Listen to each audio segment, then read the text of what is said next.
influence in our strength room and throughout the Star. His passion for his work and his enthusiasm for life earned him great respect and admiration from all of our players and the entire organization. We offer our love and support to his family in this difficult time. Our hearts are broken for his family and all of the individuals whose lives he touched and made better. Here's more on Paul's career dating back to when he was an All-American player at Syracuse. On NFL staff since 1998, he coached with 5 Super Bowl winning teams, combined with the Patriots and Giants. He also played safety for the Bears and Bucks from 1989 to 1993. Again, Cowboys strength and conditioning coach Markus Paul has died today at the age of 54. Wins 122-60. Nice. Let's go around the NFL for the latest. The Chicago Bears are mulling who will be their next starting quarterback for Sunday's game against the Packers. Backup and former starter Mitchell Trubisky got all the reps in practice today for the team.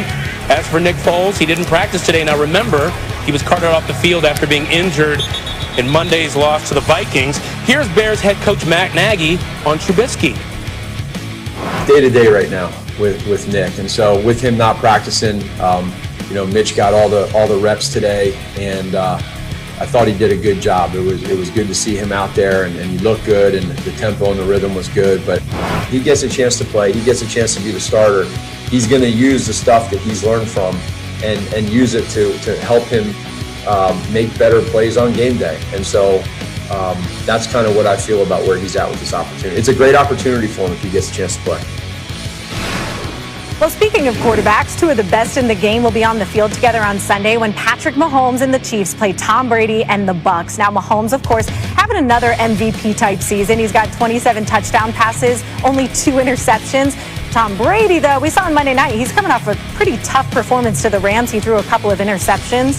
Here's Mahomes being compared to Tom Brady today. Yeah, I don't know if I'm on his level yet. He was someone that's a global star, and so for me, I just try to be myself. I just go out there every single day and put in the work and try to win football games, and all that other stuff kind of comes with it. And for me, I just try to be a normal guy and live it up with my teammates and have fun doing it. He's in a great spot. They got a lot of weapons there, and Coach Arians is a great coach, and they're winning a lot of football games. And so for us, we're just going to kind of go in with that same mindset as if we're going to play any other great football team, and that's where we're at the battle every single play. Well, from the great quarterbacks to Carson Wentz, the Eagles starting quarterback has struggled mightily this season, including in last week's 22-17 loss to the Browns. On the season, his total QBR, 4th worst in the NFL, and he's off target on 23% of his passes, worst in the league.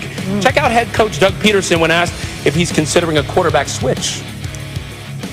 You're not making that move, right, Doug, to a different quarterback? Not today on Wednesday, no. Okay, possibly for Monday?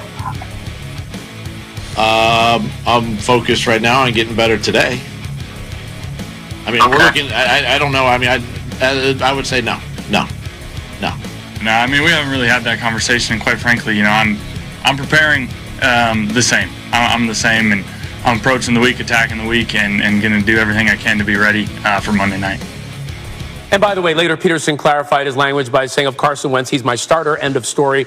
So for more on Wentz and his struggles, we want to bring in Dan Orlovsky. Dan, where does Wentz go from here?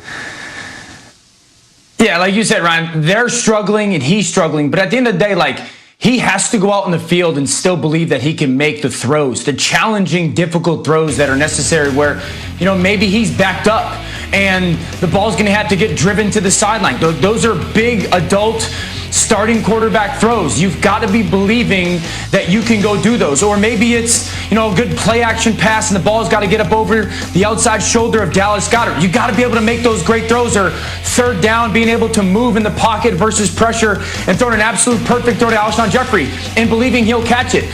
But also he needs to take a massive step forward and just situational awareness, 3rd and 3, get that ball out of your hands and get that first down. A shallow cross in a 2-minute drill with 54 seconds left. Know that it's just about getting a completion. So understanding the situational awareness of quarterbacking, that needs to take a big step forward starting Monday night against the Seahawks. But at the end of the day, he has to go out and believe and prove snap after snap, that he can continue to make challenging big-time throws and lead that football team. Yeah, Dan, this team has a lot of problems in a lot of different ways, but he has a lot to improve. Now, moving to the AFC, got a huge AFC South showdown Sunday when the Colts host the Titans. It's worth noting the Colts play star defensive tackle DeForest Buckner on reserve COVID-19 list today. Dan, where do you put the Colts among the best teams in the AFC? Yeah, right. I had them as the third best team really going into this season in the AFC behind Kansas City and Pittsburgh.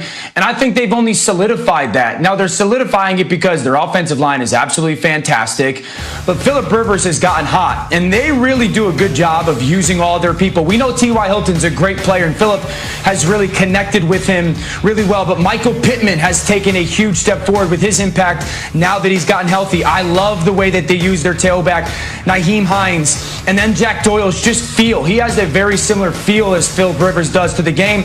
And then their defense flies through the football. I think they're the best zone defense in the NFL. They got big-time athletes at the linebacker position, and they just do a great job of playing with leverage and technique and discipline and running to the football, making you kind of earn all your yards. So, there's that kind of that pocket group right behind Kansas City and probably Pittsburgh of the best teams in the AFC, and they're right at the top of it. I got to tell you, this is a team that some people overlook, but they are dangerous in that AFC. Dan Orlovsky, thanks so much.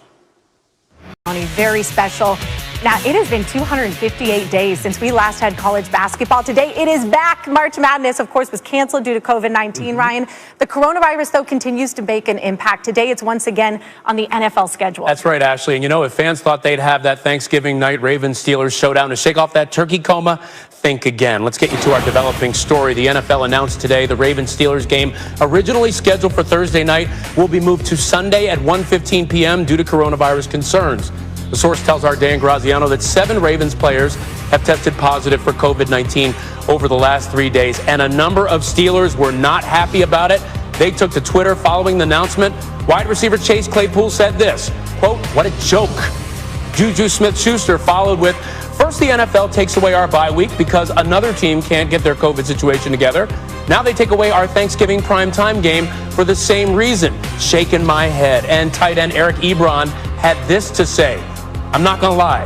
At NFL, this is bull. You know the rest."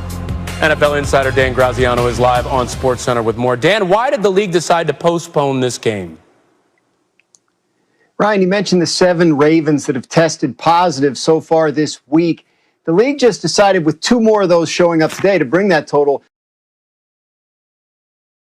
to 7, that it needed a couple of more days to assess where things were with regard to this outbreak. My understanding is the contact tracing and the investigation that the league has undergone so far, they feel like they have a handle on how the virus got into the Ravens building. They just want to make sure, and they feel like if the testing results stop turning up positive tomorrow and Friday, that they'll have that they'll be right about that and they'll be able to move on with the game. But they didn't feel like they had given it enough time to ensure whatever it is their theory is about whether it started in the facility or somebody brought it in from outside.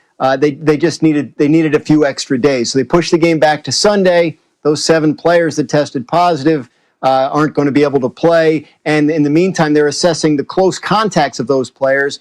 And it's possible that some of those won't be able to play if they're identified as high-risk close contacts. And if they're contact